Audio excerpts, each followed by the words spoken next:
Salut, c'est Lilro pour la chaîne Moto63. Aujourd'hui on se retrouve pour la présentation des projets super motard, montage d'un super motard. Je vais vous expliquer comment monter un super motard venant d'une enduro ou d'une motocross. Et comme vous l'aurez compris, il y aura 3 projets, c'est-à-dire le niveau 1, le niveau 2 et le niveau 3. Je vais essayer de vous faire un résumé très rapide dans cette vidéo du niveau 1, du niveau 2 et du niveau 3. J'espère que ça sera pas trop barbant. C'est important d'écouter cette vidéo pour que vous compreniez ce qui va se passer dans le futur de cette chaîne.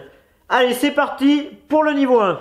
Allez, c'est parti pour le niveau 1. Alors, le niveau 1, ça sera plutôt plug and play, c'est-à-dire que ça sera assez facile. Vous aurez à démonter des vis, remonter des vis, il n'y aura pas trop de travail, pas trop de trucs à fabriquer. Donc, dans le niveau 1, je serai un peu plus dans le détail. Donc, je vais vous donner des exemples très concrets. Exemple, je vous expliquerai pourquoi vaut mieux une taille de disque. Exemple 320 mm, je vous expliquerai quel étrier il vous faut, plutôt Bumbo, plutôt Nissin ou Beringer, les roues super motards, s'il vaut mieux des Excel, des Alpina, s'il vaut mieux des tubeless, des chambres à air, je vous donnerai des marques de pneus qu'il faut mieux utiliser, Michelin, Pirelli, etc. Je vous expliquerai les différences qu'il y aura. Je vous donnerai aussi beaucoup de liens vers différents magasins que j'aurai noué contact avec les patrons, donc des magasins sérieux. Si je vous donne des liens, c'est qu'ils sont vraiment sérieux. J'essaierai aussi de vous obtenir des petites réductions. Donc maintenant, on va passer au niveau 2. Allez, c'est parti, on passe à l'explication du niveau 2.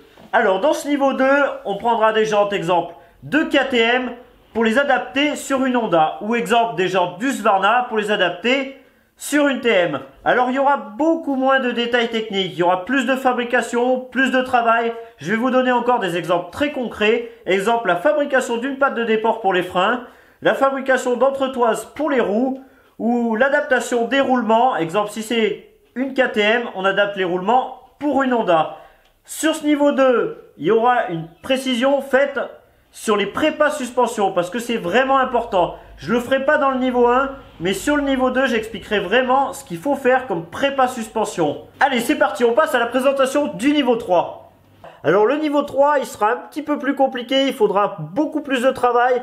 Alors là, on ne va pas acheter des jantes super motards toutes faites, on va les fabriquer nous-mêmes. C'est-à-dire, on va acheter le cercle de jantes, les rayons, et on va apprendre le rayonnage. Bien sûr, pour ceux qui voulaient faire une double monte, ça sera pas top le niveau 3 parce qu'on va prendre les moyeux d'origine de la moto, ce qui permettra de ne pas avoir à fabriquer d'entretoise ou de changer les roulements. Donc pour les doubles montes, c'est pas la peine de regarder le niveau 3. Je vous expliquerai aussi comment fabriquer une patte de déport, même si je vous expliquerai aussi dans le niveau 2, mais là je donnerai beaucoup plus de précision. Je vous expliquerai aussi la possibilité d'adapter un freinage qui vient d'une autre moto. Je vous donnerai une liste très complète. Sur le niveau 2, je vous expliquerai aussi, mais je ne donnerai pas de liste. Là, je vais vous donner une liste très complète. Exemple, on peut adapter un frein de 650 SV sur un montage super motard en fabriquant une patte de déport, mais tous les freins ne s'adaptent pas et je vous donnerai une liste complète dans le niveau 3. Bon, allez, c'est parti, on va faire un petit résumé global de tout ça. Au niveau des prix, le niveau 1 sera beaucoup plus cher, le niveau 2 un petit peu moins cher et le niveau 3 beaucoup moins cher.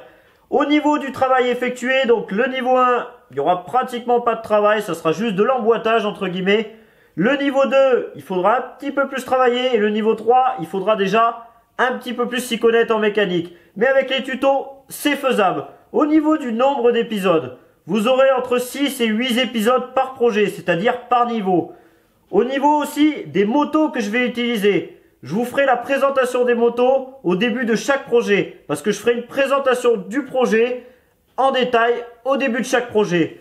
Pour ceux qui veulent aussi des doubles montes, ça sera plus le niveau 1 et le niveau 2. Par contre, entre le niveau 2 et le niveau 3, pour que vous ne soyez pas submergé de super motards, je ferai un petit projet entre les deux. Parce qu'il y en a qui voulaient que je fasse un projet sur une routière.